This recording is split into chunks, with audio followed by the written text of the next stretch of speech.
Valentine's Day brings unexpected romantic encounters in Genoa City and in Paris.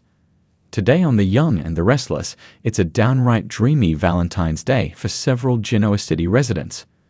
In the Paris apartment, candles are lit as Billy hopes to surprise Sally. A knock comes at the door. Billy opens it to find Phyllis standing there in a red coat. She purrs, "Hey Billy, happy Valentine's Day." Looking around, she marvels, "You went all out," as she drops her coat to reveal a sexy silk dress. Billy asks why she's there. Phyllis says it's not every day one gets a trip to Paris. Billy reminds her he's there with Sally. She shakes her head. Sally is in Genoa City with Adam. Billy pulls out his phone and leaves Sally a message. Phyllis clucks about her leaving him tonight of all nights. Billy asks again why she's there. Pouring champagne, Phyllis says she thought they could have a meeting of their own. Phyllis stretches and asks if Billy wants to dance. He says he doesn't. She mocks him for standing there pining for Sally. Digging through his box of chocolates, she talks about looking for what you want and going back to old favorites. Billy grabs the heart-shaped box and she says he's holding onto his heart, trying to protect it. "I know how you feel." Billy asks, "How do I feel?" She says alone, like no one gets him or is on his side. They make a great team because she's on his side.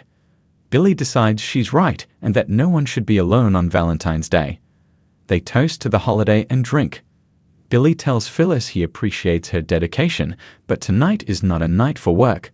Phyllis thinks he's thinking about Sally and Chelsea. "Those women aren't good enough for you. They're distractions." With every woman except her, he has to prove himself. It takes his energy and focus away from what he really wants. That's what happened with Chancellor. Billy says he's moved on. Phyllis knows he has, with me. Billy tells her he'd love to dance with her. But just one dance. Taking her in his arms, they sway to the music. At Crimson Lights, Sharon looks at a bottle of champagne in a bucket and candles lit throughout. She asks, "Esther? Esther?" Instead, Nick appears holding a red rose. She asks, "What is all of this?" He says everyone deserves a little romance in their life. Nick pours champagne and wants to show her how in awe of her he is and tell her what's truly in his heart. She's told him so many times that he's her hero, but she's his hero too. Sharon trusts him. Nick marvels at the look she gets when she says that. She has faith he can make things better. "It's all because of you. Sharon, you're the strongest woman I've ever met." He declares, "I love you. I always have and I always will." Sharon wasn't expecting him to say that and doesn't know what to think. Nick says he has so many regrets. He's hurt her in so many ways he wishes he could take back. Sharon asks how long he's been feeling this way. He says, "Probably as long as you have." She laughs. "It's that obvious." He nods. "It's that obvious." It kills him to think about the time they've wasted. "I need you in my life." Sharon returns the sentiment. He takes her drink, puts on music, and they slow dance. He jokes that she's always been the better dancer. She tells him they have tonight and the rest of their lives. Maybe she can teach him some moves. Nick asks what their next move is in life. Sharon asks if he'd want to move back to the ranch and live together with Faith and Christian and be a family. He loves it. "Let's do it." Sharon thought they'd both moved on. Nick thinks they both knew they'd find a way to get back to where they started. They listen to the music and their hearts. Nick says as long as their hearts are beating, they'll have music to dance to. They kiss. At the old ranch house, Adam finds the living room full of lit candles and red roses. Chelsea appears and says, "It's for you." Adam is stunned. He must have missed something. She says, "It's what I missed." She tells him he was right about not trying to fight this. She tried, but she can't pretend she's not falling for him all over again. Adam didn't expect this. Change of heart. Chelsea says he gave her space and respected the boundaries she set.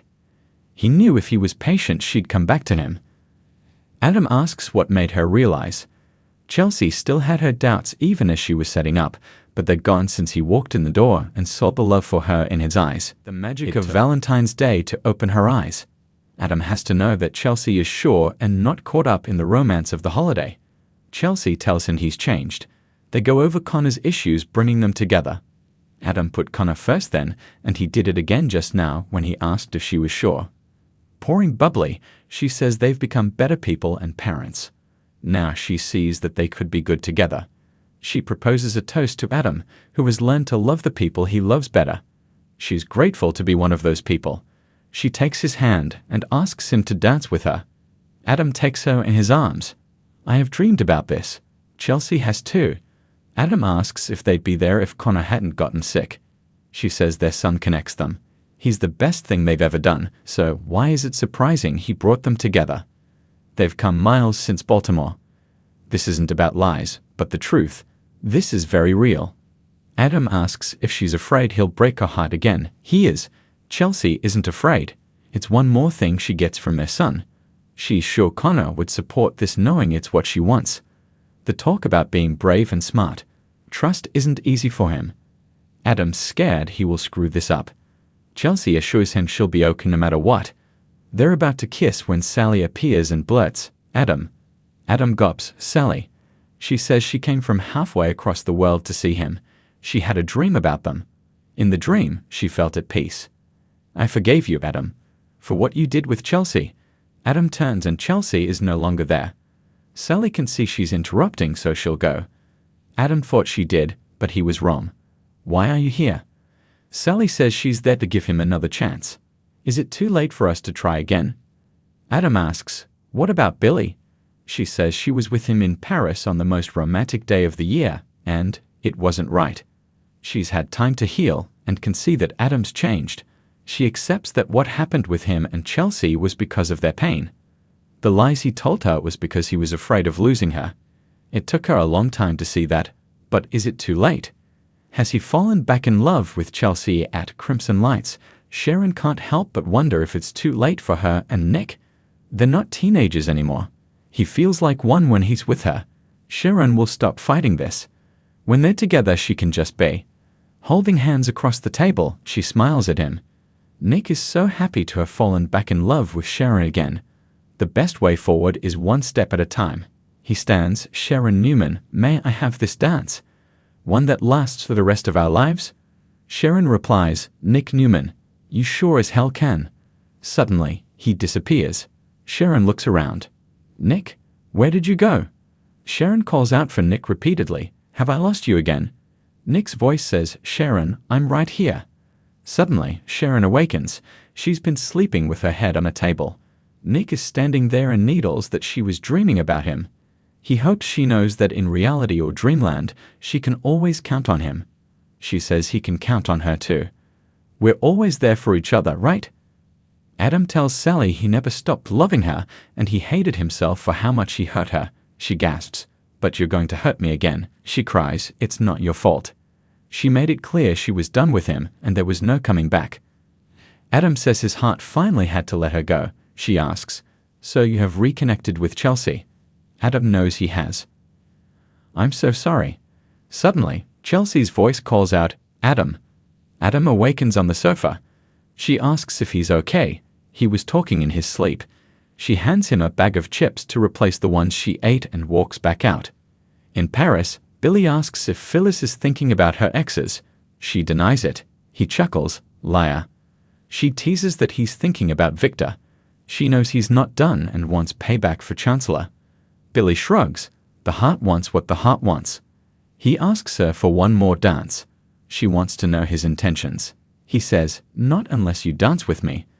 Taking her in his arms, he asks if she'd still work with him, knowing he was going after Victor. She says Daniel wouldn't like it, but after everything he's done, she knows revenge is an obsession. You lead and I will follow you. I just need to know the plan so I can do my part. Billy admits he's going after Victor, but not at the expense of Abbott Communications becoming the dominant media force. Are you still in? She says, yes. Phyllis and Billy finish the bottle of champagne as he says he's surprised she's going to go along with his plan. She says it's a turn-on actually. She's excited to do this with him. They're about to share a kiss when Phyllis awakens in her bed and asks, where the hell did that come from?